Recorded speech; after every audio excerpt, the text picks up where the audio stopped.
अस्सलाम वालेकुम। आप देख रहे हैं पाक सिंध 24 न्यूज़। मैं हूं आपकी होस्ट शुमाइला खान।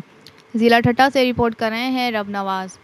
नेशनल अल फलाह वेलफेयर ट्रस्ट पाकिस्तान की सालाना बेहतरीन कारकर्दगी अवार्ड की तकरीब घारों के करीब मुमताज़ गार्डन में मुनक्कद की गई, जिसमें ज़िला ठट्टा, ज़िला सजावल, ज़िला बदीन, ज़िला टंडो मोहम्मद ख़ान, ज़िला हैदराबाद और कराची के सियासी, समाजी और सोशलिस्ट मीडिया के दोस्त और अहम शख्सियात को दावत दी गई और उनको अवार्ड से नवाजा गया।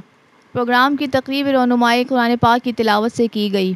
इस मौके पर नेशनल अल फलाह वेलफेयर ट्रस्ट पाकिस्तान के चेयरमैन मोहम्मद अली शेख ने अपने खिताब में कहा कि मैं तहे दिल से शुक्रगुजार हूँ नेशनल अल फलाह वेलफेयर ट्रस्ट पाकिस्तान की टीम मेंबर्स का, जिन्होंने हर मुश्किल वक्त में मेरा साथ दिया।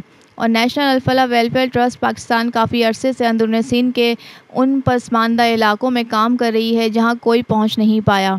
उनका मज़ीद कहना था, मैं शुक्रगुजार हूँ उन सब इदारों, अहबाब खिदमतगारों का जिसमें आधार फाउंडेशन के बानी डॉक्टर भागचंद, स्काई वे फाउंडेशन के बानी डॉक्टर आमिर अब्दुल्ला मोहम्मदी और general secretary Irfan Shaikh, Pak Sindh 24 news के CEO अब्दुल वहीद शेख और मेंबरान का, जिसमें शामिल हैं राजा इशफाक तनियो, अली हसन राजपूत, लाला असद पीरज़ादा, अल वाहिदी ट्रस्ट के बानी Mohammad Samiur Rahman Wahidi, Naushad Baig, international Islamic charitable organisation के कंट्री डायरेक्टर अब्दुल हई अनीस, एपका सिंध के चेयरमैन अब्दुल कुद्दूस शेख और उनके मेंबरान कदीर हसन, मोहम्मद अवेज़ मुग़ल, अख्तर अकबर ख़ान, शाहिद आफरीदी फाउंडेशन के अब्दुल कादिर भाई, हसू एसोसिएशन डेवलपमेंट के chairman Haji Ghulam Ali Sattar, sample of youth के chairman Saif Wadela, Al-Khas new Muslim welfare trust के बानी शेख मोहम्मद अब्दुल्ला, तहरीक अहले हदीस पाकिस्तान के चेयरमैन अल्लामा अब्दुल्ला गाज़ी साहब, प्रोफेसर मोहम्मद यूनुस सिद्दीकी साहब, नौजवान क़यादत मोहतरम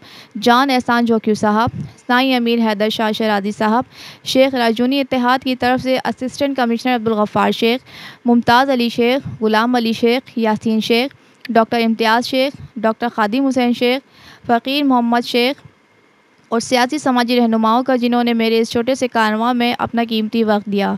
मोहम्मद अली शेख ने कहा, इस प्रोग्राम का मकसद दुखी इंसानों की खिदमत करना और उनको मुश्किल हालात से बाहर निकालना है। मोहम्मद अली शेख ने कहा कि हमने गुज़िश्ता बारिशों की तबाही से 2-4-3 हज़ार ख़ानदानों में राशन तकसीम किया और 25 से ज़ायद मेडिकल कैंप लगाए और हर साल यतीम बच्चों और बच्चियों की इज्तिमाई शादियाँ करवाते हैं। मोहम्मद अली शेख ने कहा कि 2023 में भी 25 जोड़ों की शादियों का एहतमाम करने जा रहे हैं, जिसमें आप अहबाबों का ताउन चाहिए और पाकिस्तान की खुशहाली और तरक्की के लिए दुआ की गई।